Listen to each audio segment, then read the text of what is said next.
I'm as mad as hell, and I'm not going to take this anymore!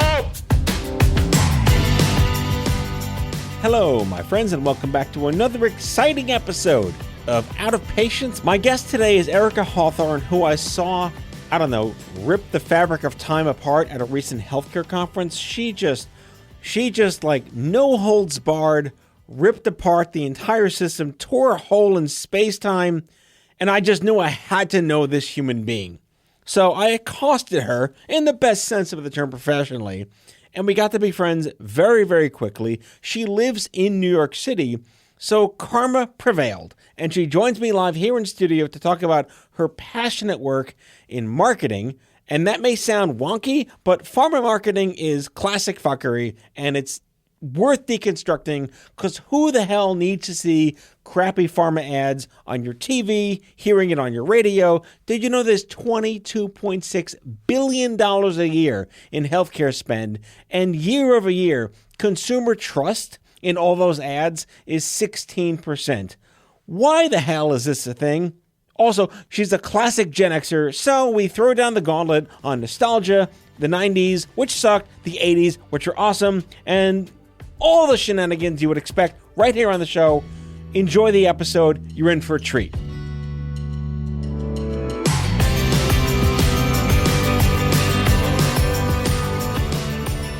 Erica. Hi, Matthew. Are you out of patience? Oh my God, so out of patience. I wasn't born with any. It's congenital out of patience. I like that. It's a nice disease to have. Yes. I wrote an article today about something, and I said it's the right amount of, anger and disappointment that we have to live with in healthcare. Yeah, I think so, right? Because you're in this perpetual state of, why is it like this? Right. Like, I saw a meme the other day that said, who made the decision to separate eyes and teeth from healthcare? Eyes and teeth, right? Dental and optics are never part of a healthcare plan. They're always separate. And it's so weird because you literally can die from a bad toothache. Mm-hmm. Kind of like the canary in the coal mine, yeah. The coal mine. Something else is coming if your tooth hurts. So why is that separate? I remember in high school, like the dentist would come and say, your gums are the gateway to your health. I'm like, are they really? Then why are they not covered? And I think that's because unlike other industrialized countries, we've made it capitalistic. Yep. Yeah. Oh, profit margins. Oh, man. Once you make it about the profits, it changes stuff up a little bit, doesn't it? So I'm looking at your fairly storied LinkedIn profile. Lots of jobs. I like storied. Lots of different sectors, quite diverse in your your skills and talents. Clearly, you are here because you weren't born of your condition. You were made of a condition that happened upon you, which you didn't ask for. Yes. But before we get to life after Crohn's, what was life before? What was your job? Did you have different aspirations? So I got diagnosed in April of 1995, and I was 20, about to be 20. I was 19. Okay. So up to that point, my job was trying to get an education and waiting tables. So I don't think that it necessarily changed my career trajectory. I have a journalism degree. My focus was public relations. The bottom fell out after I graduated. So I fell into digital on accident, but 5 years after I had that surgery. I think that what changed the trajectory when I got diagnosed is I had to miss 2 years of school. And I'm a get her done kind of person. So at the end of my first year of school, I had 40 credit hours. At the end of my second year, I had 80. That's Wow. a lot Yeah. after 2 years. Overachiever is on your badge right now. I don't even know if I'm an overachiever, but it comes back to that lack of patience where I'm like, I got to get this done because I know I'm going to get a degree, so I need to get it in the fastest amount of time as possible. And I want to have a college experience, but I'm here for this degree because I need the utility of that degree. And it was less, this is what I want to do, as I want to have the opportunity and the possibility to do anything. Right. So we tick the same census box. I think we're 80s kids. I was diagnosed in 96, you 95. We understand what digital really meant before Right. there was a word you put together Yes. in those alphabetical orders. What was your first, like, did you have a Commodore? Did you have a console growing up? What did your family have, if anything, your first computer? Was a Commodore 64. Nice. And my first video gaming system was an Atari. And I was in the enrichment program for my county in Virginia. And I used to program computers. I used to do BASIC. Basic. What was it? Rem 10, go to 10, something like that. Yes, all those little short commands. And it's basically like just a black screen with yellow or green lines. But I thought I was changing the world, right? Because I got to leave class and go do that. So Did you make like one of those battleship games in Basic? I can't even remember what I made. I just remember sitting there and thinking, oh, I'm 8 and I'm programming a computer. Right, and we're old enough to remember actual floppy disks, not hard floppy disks. I remember the floppy disks. I remember Floppy, all floppy, of that. right? There was floppy. That Kids they today weren't like, even firm. I've seen it's the save icon in Word. No, there was this. There were floppies before that floppy. Yes, and it was actually floppy. Very floppy. Yeah, now I think that people having a USB port is kind of like, what are you doing? I know everything's wireless now. Yeah, especially in pharma because privacy, regulatory, like what are you doing with the USB? So, do you remember your first AOL account? Because everyone needs to. If they had one, Yes, what I was still it? have it. Wait. You still have it? I don't check it anymore, but I Okay. still have it. And I know I still have it because do you know how hard it was to cancel your AOL dial-up? I do remember I those think that days. was a scam. Like Yeah. I had a screaming phone call a decade after I got it. So it was my name, my initials, E.N. Hawthorne, but without the E on the end of Hawthorne Wow. at AOL.com. Wow. I was Piano Man 529, Oh, wow. which Did you is my play birthday. the piano? Yeah, I'm a pianist. Nice. Yeah, but then I moved to Jersey and I canceled it because I wanted a free account, which Right. is just swap free accounts. Another 200 hours of free AOL, and it was Piano Man NJ. Piano. Very man. proud of that. Very proud of that. Oh, 529. You're a Gemini. We have to deep dive. Yeah, it's a problem. It's a benefit. Over under. My That's boyfriend's my a Gemini. It's fine. My condolences. Well, listen, I'm a Virgo, so I heard that we're the hardest people to date. I thought Leos were the worst. I really like Leos because I'm looking at it in the sense of my sister's my big sister. She's always looked out for me, protected me. So she does that Leo thing, but it's always to my benefit. I've never really clashed with the Leo. Right. But Virgos are when I said I'm trying to get it done, I'm very get shit done. regimented. Yeah. And I'm very regimented, but I'm also kind of flighty, which is weird for a Virgo. So you waited tables I waited tables. like you're supposed to do when you're that age, getting you're your in bearings, college. learning customer service, dealing with people for the first time. I telemarketed cemetery plots in high school. Oh, wow. I've not had anyone on the show with those credentials. I always say that. Listen, it was more money than a regular type job, and the office was in the cemetery, which was kind of creepy because I did it 6 to 9:30. Oh, my God. That's like Great Pumpkin, Charlie Brown kind of stuff. It was a little odd, but I feel really happy about doing that. I made a ton of money, but what's more important that I didn't know from that is people say 6 feet under. It's actually illegal to bury someone less than 6 feet under, and there's regulatory around it, just like Pharma is regulated. So if you buy it first, it's half the cost of if you buy it when you need it. And the thing about life is that eventually everyone is going to need a cemetery plot, right? The cost is 50% higher. That I'm was my getting hook. launched into space. I don't know about you. Look, I used to call people. One guy was like, no, I already told my family, just put me in the dumpster behind the 7-Eleven at the end of the block. And I was like, sir, it's illegal. Yeah. Just throw me in Red Hook. I'll be Yeah, fine. I'm fine. Like, what do you The care? rats will eat me. It's the end. Who cares? But that rule is, I think, for contamination of water sources. I can't remember the why, but it is literally you have to be 6 feet under. Right. And concrete poured and all this stuff. So I made a good case. I set pre-appointments so the sales guys could go to their houses. But that's a nice skill to develop at that age, too. It comes Yeah. in really handy to have that. Do kids today have that? I don't know that any of my nieces and nephews actually talk to people. They just text. Right. I saw that you're like an adjunct professor as well. Yes, I did that for like a year and a half, and I started doing it in the pandemic, and it's another Virgo thing. I was like, I'm just sitting in my house. I don't have anything to do. the school reached out to me. It was a lot of people. We talk a lot about underserved communities and my focus there. So a lot of people that lost their jobs or lost their businesses during the pandemic, but a lot of things went digital. And so it was a certificate series for people who either needed to redefine their own small business or needed to obtain a new skill because the world changed in the pandemic. And so I helped upskill a ton of people in brand and digital marketing. I want to get to that later because upskilling is, I think, the new black in terms of what's been missing in all healthcare communications.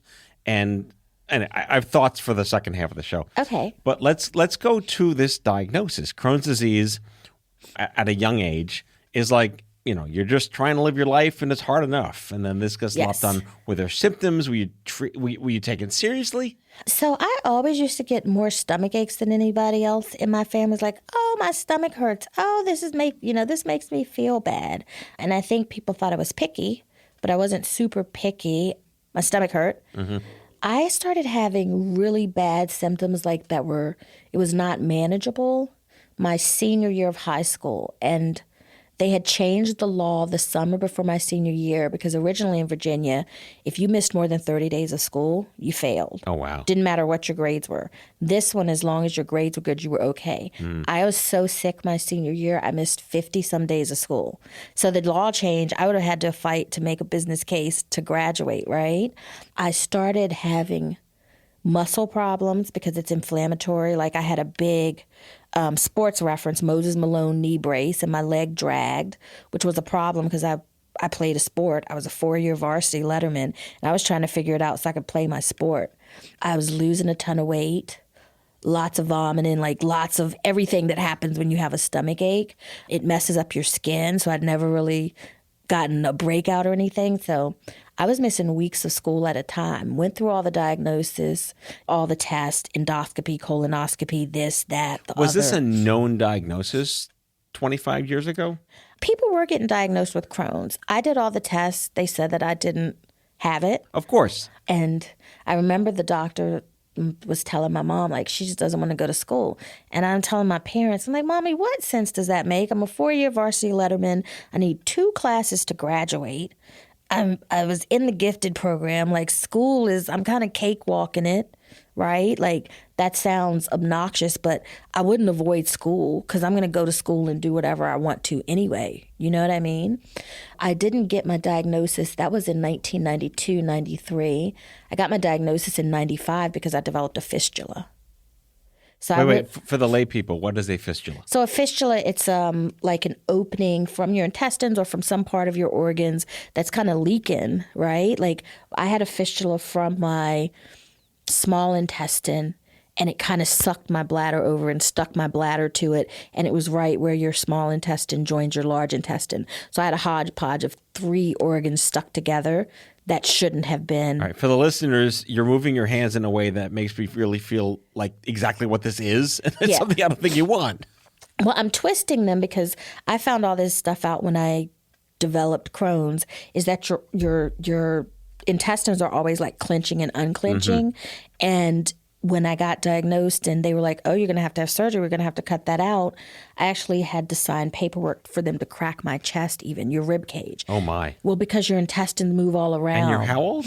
I was 19. Oh, my God. Yeah. Well, they it's interesting because they had me talk to a couple of other patients, young people that had had the surgery. And I talked to a girl who had a seam from here all the way down at first, I was like, Mom, I'm not going to get the surgery because then I'll have a scar in my bikini. Yeah.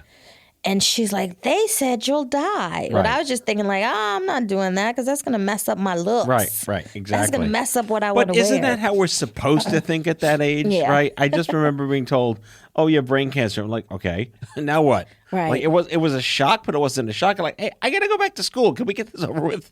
Which was kind of my assumption, right? Like I ended up having to sign a live-in will. And I was just like, well, no, I'm not going to do it because I didn't have anything really serious going on where I felt like I had to be serious. And mind you, I went to college. I was 17 because my birthday's in September, Labor Day weekend. So the first couple of weeks of college, I was underage. By the time college ended, I never went home. I never went home again. I had an apartment when I was 18 years old. So not only was I 20 credit hours a semester, I worked 40 hours a week. Paid my rent, had a car, was wearing $300 shoes, which was probably a silly thing to do in 1994. But I was like, I have so much money. But you look good. I look fantastic. Please. I had beige leather couches, really good furniture. But you earned it all. You hustled. My parents ended up paying for my couches, but Okay. not because of me. I made the first few payments and they couldn't believe I was so responsible. They paid the rest. Woo-ha. Wow. Yeah, but so I had a bunch going on. I was just like, no, because I'm going to miss work. I got rent to pay. And that's actually the first thing I said when my mom was like, you will die. I'm like, but I always pay my own rent because I'm not that kid. Yeah. I was the kid that was like, give me some money. Or, hey, you can use the credit card at the mall. And then I spent too much money. So I had Buying cassette tapes.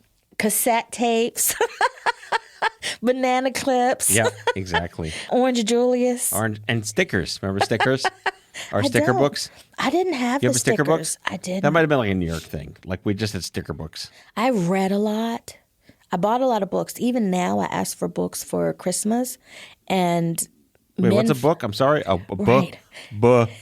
I'm a digital person, but Right. I love books, the way they smell. Well, physically touching holding the it in your books. hand. Yeah. Yeah, I love books. And I love books more than a movie or anything like that because the story that I make up in my head to accompany this script is always better than, like, My Sister's Keeper, which was about a health issue. And the girl had cystic fibrosis, I think. Right. I loved that book, and I love holding the books. I don't know what I would do. Like, I see the movie, and the movie was like nowhere near the story that I made up in my head. It was Cameron Diaz. It was not as good as the book. Jodi Picoult. Well, rarely is it as good as the book. Never is it. I've never watched a movie that was better than the book, and I've usually read the book first, so I'm not a big movie person. The closest I would argue is Godfather. Puzo was involved with Coppola when they made the movie. So they kind of kept it as accurate as... I mean, yes, I agree. There really are no comparables. But The Godfather, the book, and The Godfather, the film, I would claim here As close as possible. is about as close as you can get. So I don't know if you're going to kick me out of here, but I say this all the time, and I actually tried to sit down and do it. I have never watched any of the Godfather movies beginning to end. Bits and pieces, but I've never seen... It is like 80 hours of film back to back. I've never seen one of them from the beginning you can to the stay. end. That's perfectly Okay. fine. But you got the reference, and you said Orange Julius. So you're in the club. You can stay. But we're going to take a quick break and be right back with Erica Hawthorne.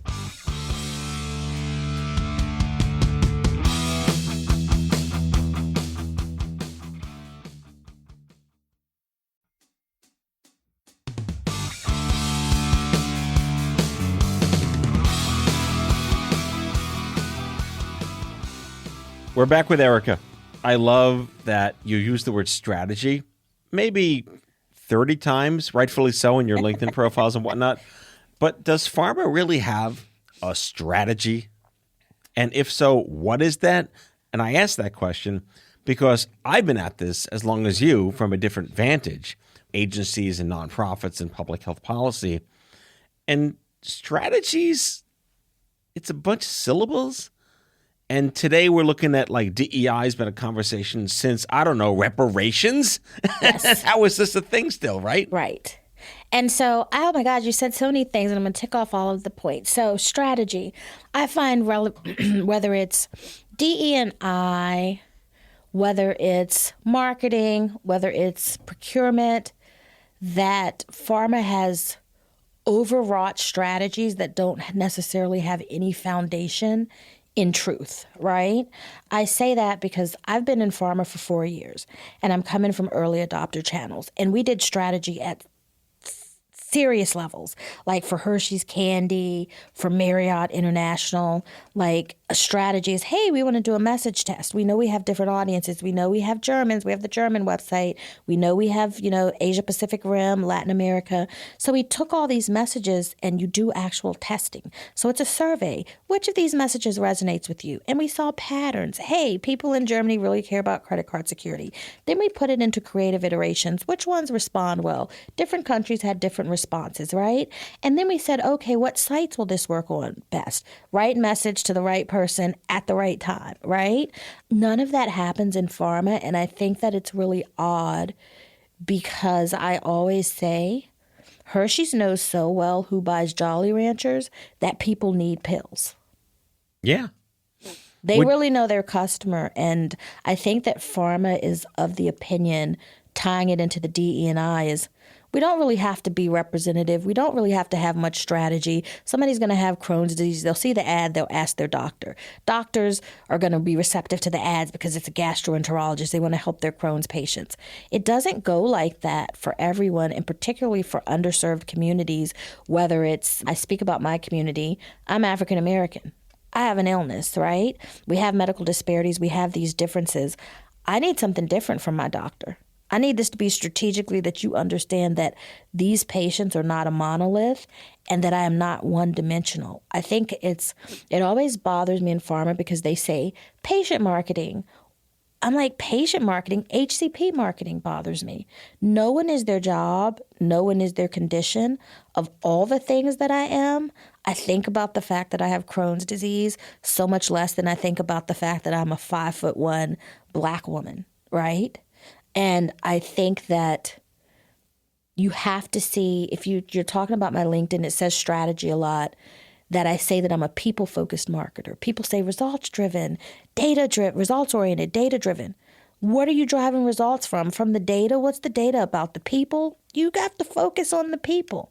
Like if you look at somebody as data points, then it kind of gets into is the pharma creative really connected? No. Well, it's very paternalistic, assumptive, and apathetic. I use those words a lot because would you agree that in Hershey world, there's a demand for their products, so consumers might be receptive to learn more about where else can I get diabetes.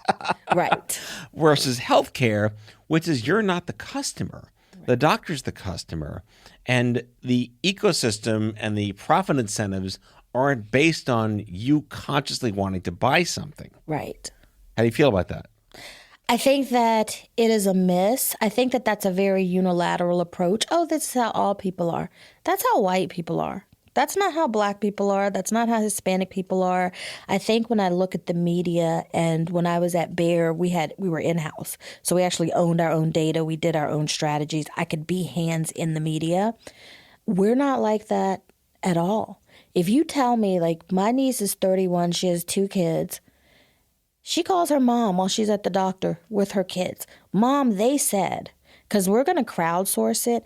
And if your mama or your grandmama, your big mama, if somebody in your family has not co-signed this, it's not just happening at the doctor. It's not. And I think that that's one of the big differences, right, is not only are we the customer too because of that, but also from the perspective of the changing of the demographics of the United States. 2042, we're going to be majority Hispanic, and I'm not saying African American, I'm saying Black, because a lot of the Black people in pharma are West Indian from the Caribbean or from the continent of Africa. So African American is just you're here from slavery or whatever.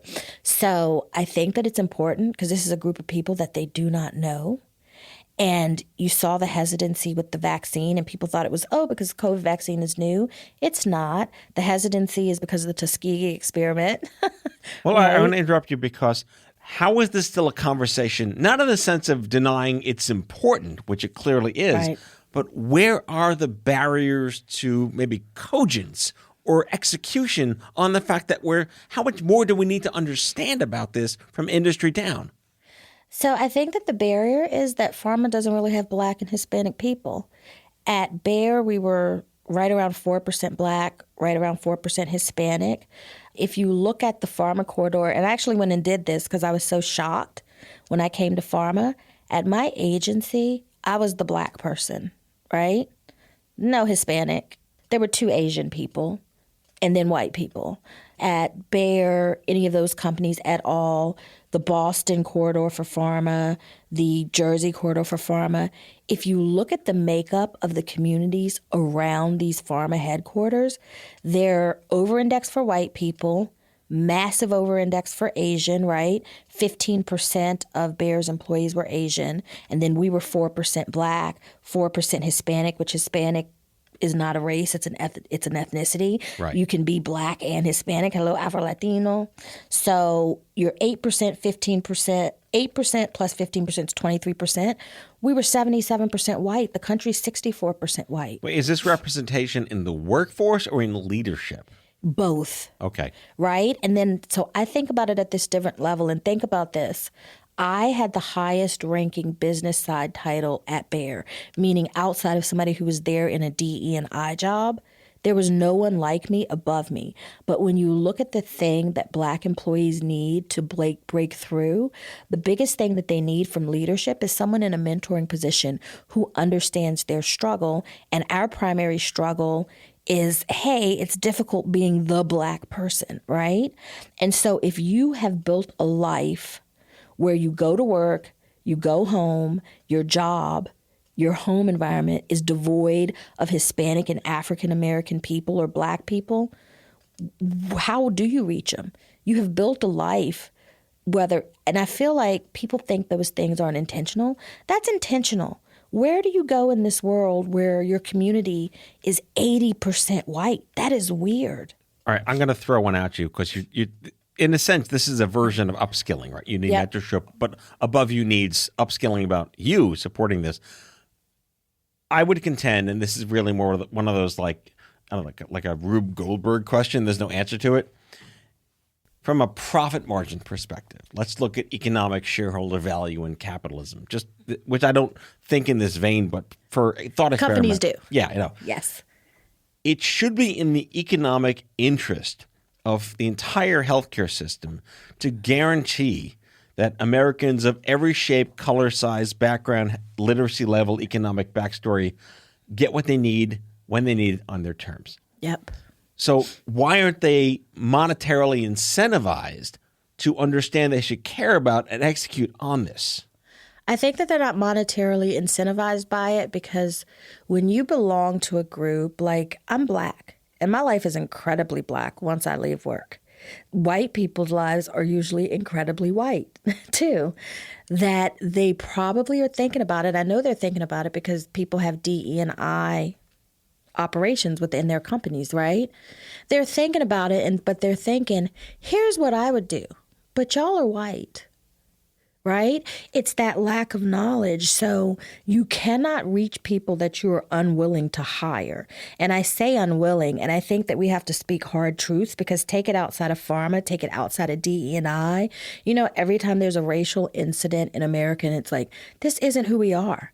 Well, you're lying to yourself about who you are because the country was built on the premise of white supremacy. This is a fact. So if you're not willing to confront that, and then the second piece of that is when you confront that and we talk about African Americans and say, oh, they were enslaved and they were labor and they were here for their brute strength. No. Cotton was a dying industry in the U.S. The white people could not figure out how to farm the cotton because they had arid soil that maybe wasn't tenable for cotton, right? And they had to figure out a way to turn over, keep this soil rich. That was intellectual genius because Africans invented all of that stuff. Regardless of what anybody thinks about irrigation or any of those things, Africa's the cradle of civilization. You just went full-blown cultural anthropologist on me. Because you have to, because listen, and you know why I do that? Because everything that I just said, I guarantee that whoever's thinking like, oh, we're going to hire some Black people, that they haven't thought about that. I hear all these stories about Black people having less intellectual capacity. No. The opposite of that, right? Opposite of that. Especially if they're Virgos. Especially if they're Virgos, honey. Listen, the most educated immigrant to come ashore in the United States is an African, powered heavily by the Nigerians. They are the most educated people on the face of planet Earth, right? If you look at the most educated And education doesn't equal intelligence, but a most educated native-born American, it's a black woman. New York is like 30-some% black, 30-some%, almost 40% Hispanic in certain areas. If you can't find us here, it's because you don't know where to look for us. You don't know any of us. That is a fact. Well, I'm gonna interrupt and go back to the fundamental conundrum, which is it's never really been in the economic interest of an industry to give a shit about these marginalized communities. But there should be an economic incentive to do this. It's about a $300 billion annual loss for the lack of compliance and engagement from African American communities. There you go. That's an incredible data point. It's good money. Yeah. How do we help them not lose $300 billion by actually helping communities that need it? This is the very definition of doing well and doing good. Yes. How do you do that? You do that by taking off this big pharma requirement. We talk about all of the industries that I've worked in. Pharma has a requirement that you had to have worked in pharma for like 10 years to do marketing at elite levels in pharma.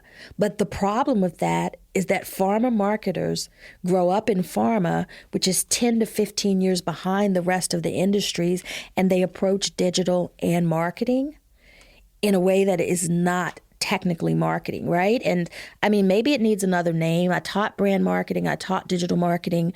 A brand marketer, agency side, you know this. Kara comes in, does all of the big takeovers, custom pieces, direct buys. I worked at iProspect. We come in, expand the reach, lower cost, take it to performance, run the lower funnel. They have different functions. And the brand marketers in pharma are usually pharmacy students who go on a rotation through functional areas at a pharmaceutical company, and then they end up as a pharma AD of marketing. You're an associate director of marketing, and you don't necessarily know marketing, you know pharma. And it is so much easier to teach an industry than to teach the functional skill. And it goes back to what I said about Hershey's, Marriott. People are going to do what people do. It doesn't matter that, like, people are like, this is pharma. I need to watch a television commercial. This is pharma. I shouldn't expect this ad to be interactive. This is pharma. I shouldn't expect to be able to download a coupon from the display ad. People do that everywhere else because that is what people do. Mm-hmm. So this whole digital revolution and digital transformation in pharma, they're 10 to 15 years behind other industries. And you've talked to me, and anybody who's talked to me, I don't believe in false humility. I came into the industry, first year won the Pinnacle Award from MM&M. Next year won the Women of Distinction. My team won the Innovation Award. I am fantastic at what I do. Over there in the other industries that are early adopter, I'm just one of the whiz kids, not the right, whiz you shouldn't kid. be special in pharma because you're exceptional everywhere else. I'm exceptional there, and pharma Yeah, that should came have out more. wrong. You're Yeah. exceptional. You're Virgo exceptional anywhere. But pharma has a different weights and measures system. Yeah, and so it's like I did a lot of good work, and I appreciate that, but mostly what I do looks so outsized because pharma has never seen anything like me. Mm-hmm. And part of that is me being a black woman who knows their shit. And who is disabled, I guess, Yes. right? Which is what they told me at 20. Think about this, Matthew. I have been the black kid in class. I'm obviously the black kid at these corporations. You're the black kid in the room right now. I'm the black kid, but you're the white kid, so we kind of balanced out. We're fine. I'm the Yes. Jewish kid. There we go. The Jewish kid, see? Do you think I know white people better than white people know me, or do white people know me better? And I'm saying that as a sort of rhetorical. I'm a better marketer because I know all these communities, because I've been forced to know all these communities. The fact that I am black should not be a DE&I hire. Like, I go to these events and they're like, and we're going to upskill you and we're going to bring you into these high-level positions. And here's a business card. And it's like, F you. No, this is a senior manager role. Right. I haven't been a senior manager in 13 years, right? And the fact that I am black and a patient is a differentiator that is steps up, not steps back. The only reason that pharma is trying to upskill, I used to work at IAC, which most people don't know IAC, but they own Angie's List, Home Advisor, OK Cupid, Plenty of Fish. They own a bunch of stuff. Wow. I know those brands. Yeah, Those are good brands. They have that big, beautiful building right across from Chelsea Piers. It's Frank, whatever the... Oh, the Frank Gehry building. Yes. The weird-looking one. That yeah. weird, it's yeah. very like prism-like. Yeah. That is the IAC building. So I actually, because I'm so into the DE&I, and I loved it when I got there because all of the directors in marketing were Black.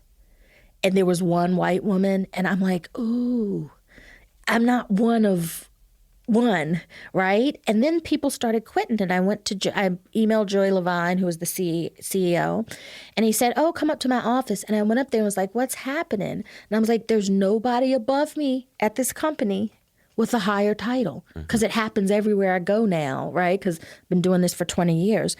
And he said, Erica, if you want a tree to bear fruit, you have to plant it 20 years before.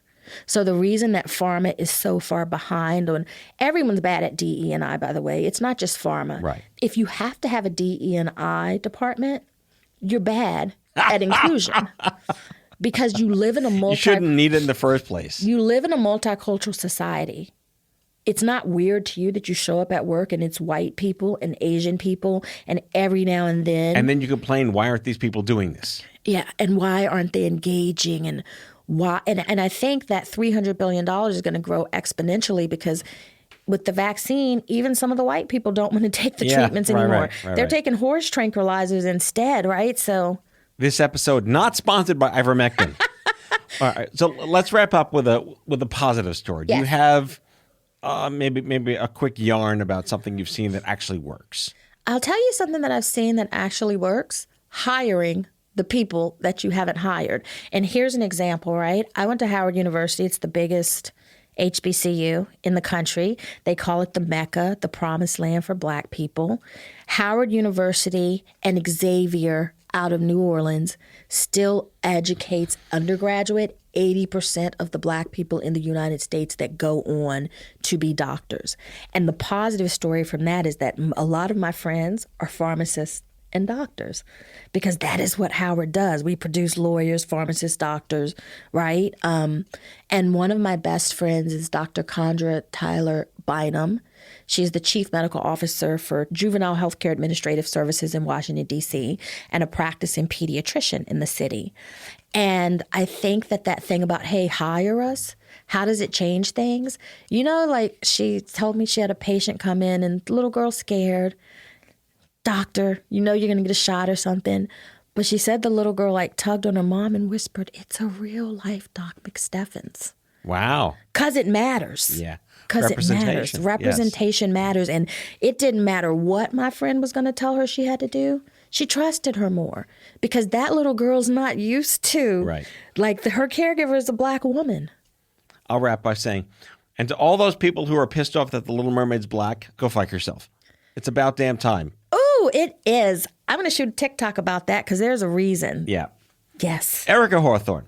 I don't know how to outro you. You're unicorn, Virgo, takes no shit, gets shit done, entrepreneur, the right amount of angry, disappointed, and auntie. And auntie, that's my favorite. Auntie and stepmommy. Wonderful. Because that love is at the bottom of all of it. I love people. I want everybody to be well. Even if you maybe mistreated my group or whatever, okay, let's fix it. Let's everybody be well. Drop your podcast for the listeners to subscribe. What's the URL or the name? It is Lion Tales, all major platforms. The hunt will always glorify the hunter until the lion tells his tale. Stories of the people of African descent from the people of African descent. And we will put a link to that in the description. Erica, thank you so much. Thank you, Matthew Zachary. All right, see everybody next time. Bye-bye.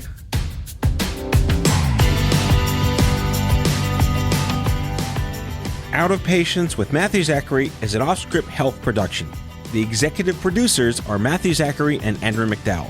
It's mixed and edited by Kyle Moore.